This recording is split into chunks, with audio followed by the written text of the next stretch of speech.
It's What's Your Line with Lauren Rosenberg. And now, here's Lauren. Hi, welcome back to another episode of What's Your Line? I'm Lauren Rosenberg, your host. And this show centers around your business. So I'm going to be doing my very best in the first half of the show to guess your profession. I'm the panel of one who's going to guess your product or your service, and then we'll follow it up with a more in-depth interview about your business. So let's get started. Our guest today is Mr. Paul Gowin. Hi, Paul. Hello. Thank you so much for having me on your show. I'm really excited for this. I am so happy that you're here. So, Paul, a little tidbit about you. I understand that you are planning to sail around the world to promote peace. Is that right? I am.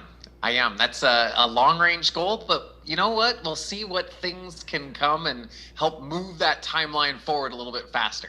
And there must be a method to your madness. There's a reason why you want to do that, and we're going to find out about that, right? Yes, I think so. Let's do it. Okay, Paul, you ready to have some fun?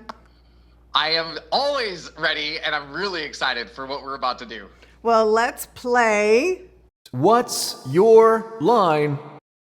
So do you have a product or a service? I have a service. You have a service, okay.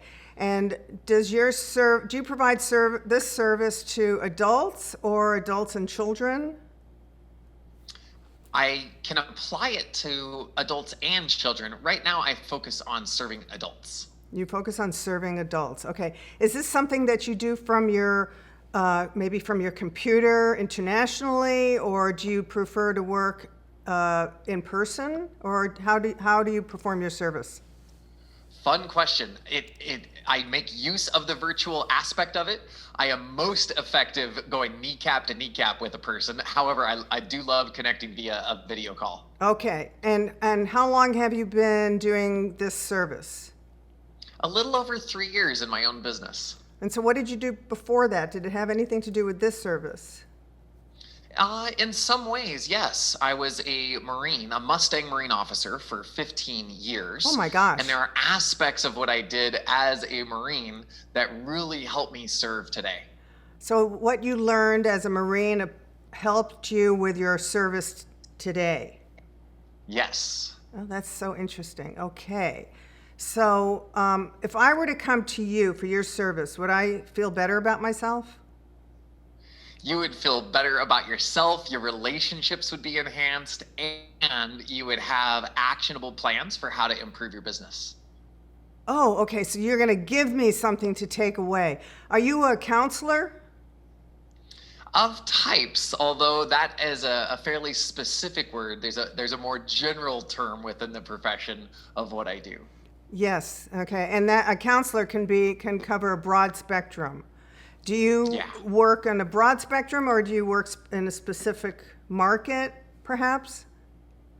I work with people to focus on a foundation in their development. And so that's I think we're right at that line before I would spill the beans.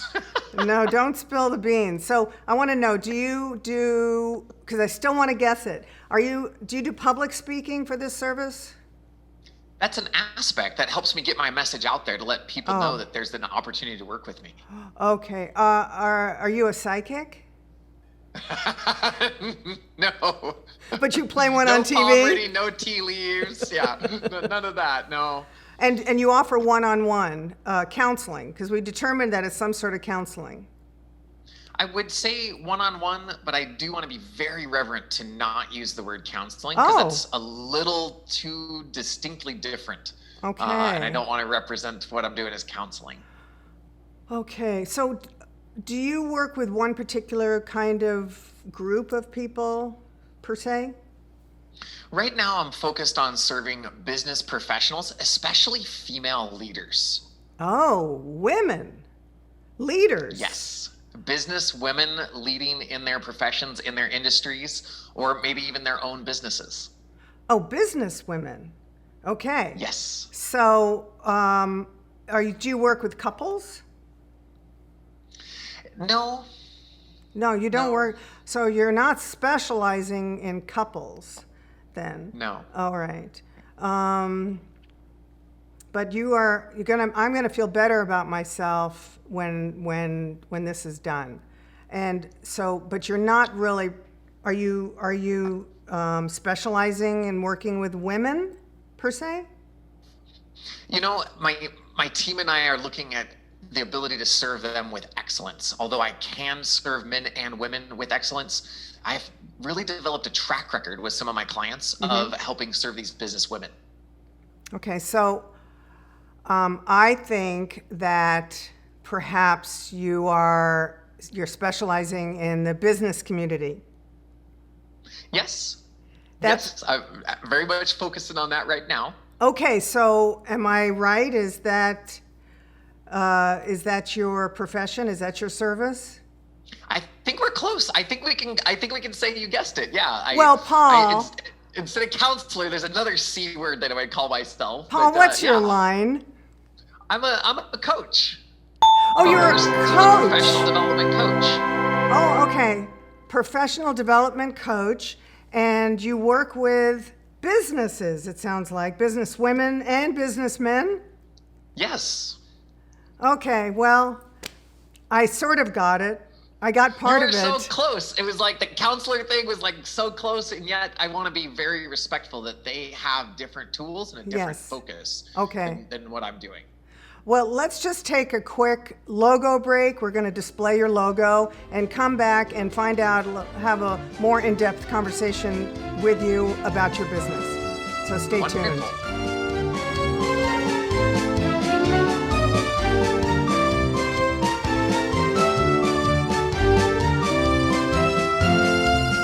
Hi, welcome back.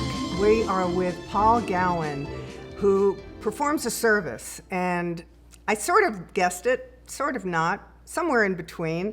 Paul is with the Take Command Project, right, Paul? That's me, yes. And I'm going to say yes, you did guess it. We were focused on service. We were focused on the counselor aspects of supporting and helping people out. So I'm gonna give that a pass for my voting box of 1. Okay. Yeah, absolutely. Because I use the word counselor instead of coach. You're really a coach, right?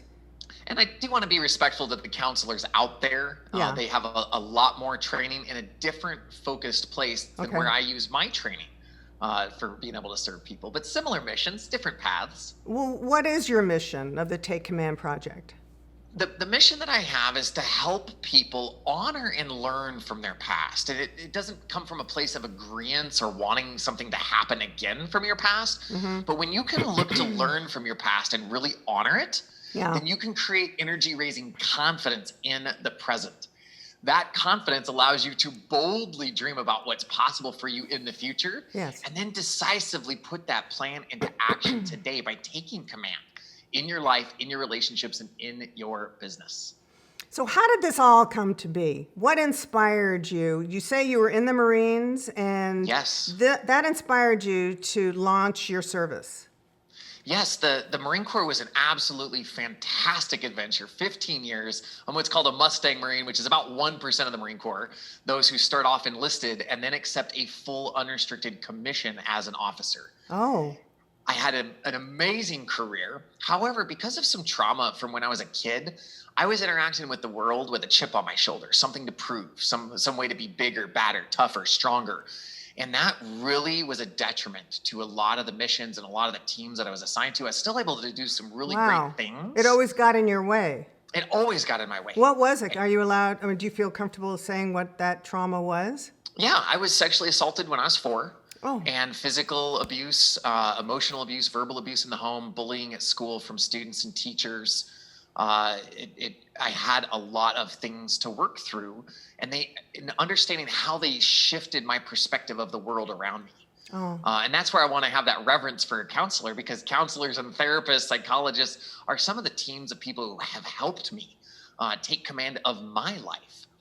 Because you positively glowed to me. To think that a 4-year-old child had such trauma and that you can evolve to the person who you are now, it really speaks a lot about you.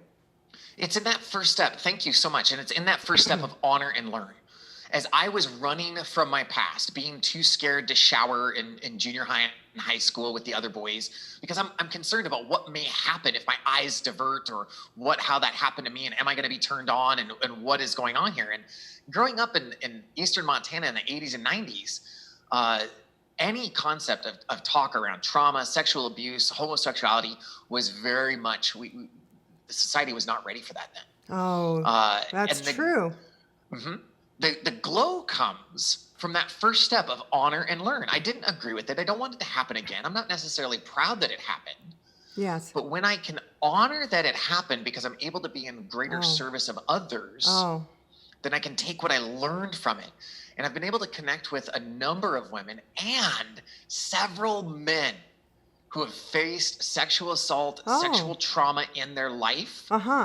And especially the women have said, well, Paul, I want to share something with you, but there's no way you could understand. And I said, try me. Because almost every aspect of trauma I've experienced.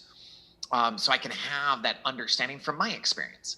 And a number of women who have said, then I was raped as a teenager, or sexual assault. And I just greet them just with a compassionate look.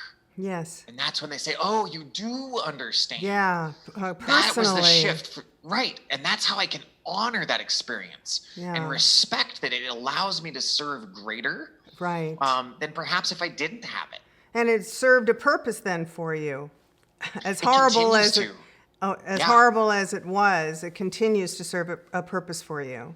Absolutely. And as we can bring more light onto the discussion of sexual abuse within our boys of this country, 1 in 6 men face some sort of sexual assault or sexual trauma. And it's not to have some comparison between the genders. It's to say men too.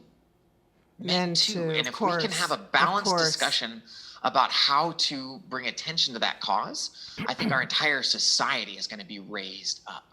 So timing is really perfect right now, I think, for this topic. With the world is in turmoil, and there's so many different aspects to what needs to be healed right now. So talk to me about that. You apparently have been helping women, business women per se, right?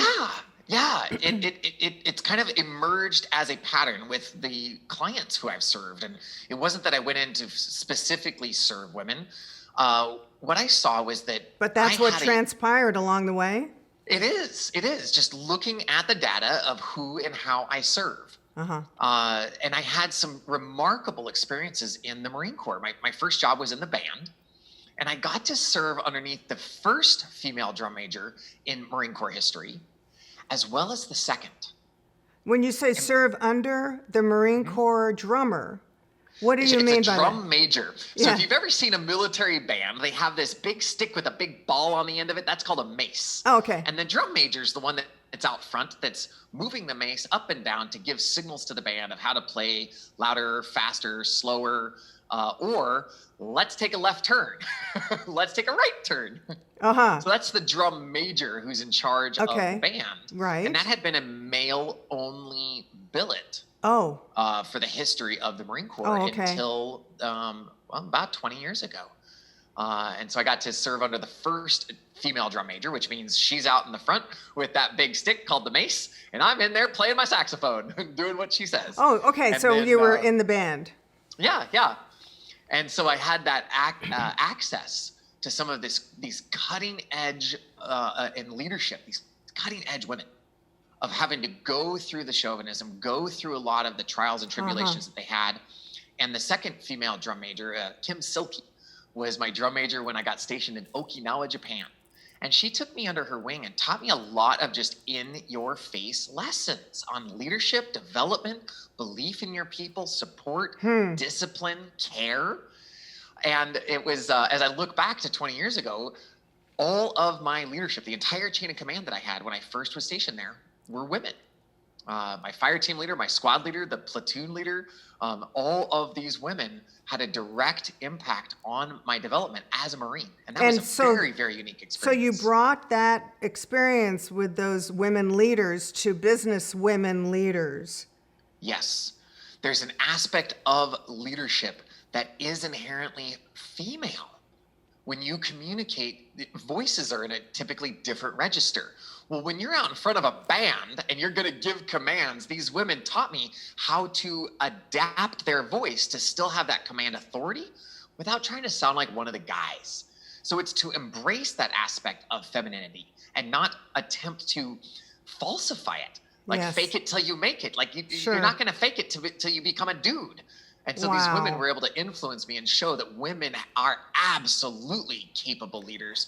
And I have that message for other business women from these Marines who trained me. I love it. I feel so blessed and what a privileged path to do that. you have taken. What a Yeah, path. thank you. And it's all seemed to you just are following the dots, and it has benefited you greatly, and in turn you offer such a great service to those of us in business. Thank you. Paul, we're out of time. I want to thank you so much for being on What's Your Line. It's been absolutely a pleasure to have you here. So much fun. Thank you so much. Thank you.